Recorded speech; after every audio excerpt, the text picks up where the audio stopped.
各位朋友，大家好，歡迎你嚟到天南美食呢個頻道，我係杜師傅。今天同大家分享一個就係乾煸肥牛四季豆。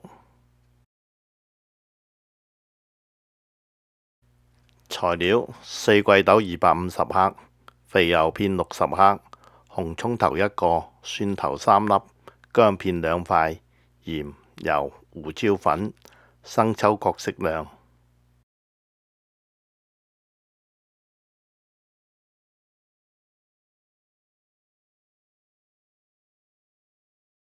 分別將各料頭、四季豆拉油備用。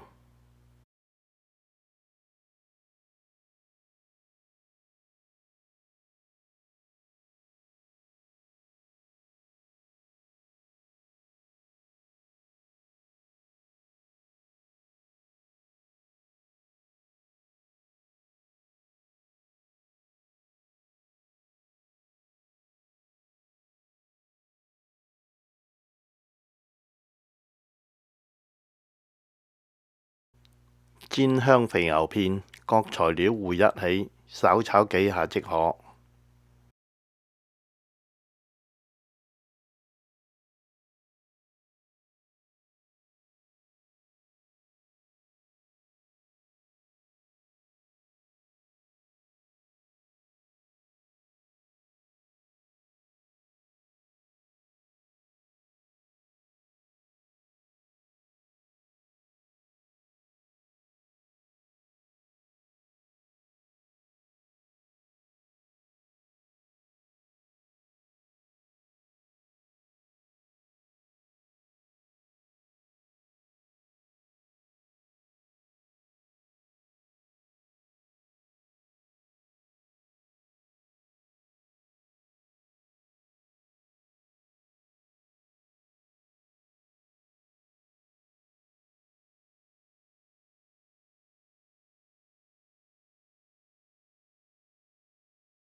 加少許嘅開水蓋蓋，菜色清脆爽口惹味，好下飯。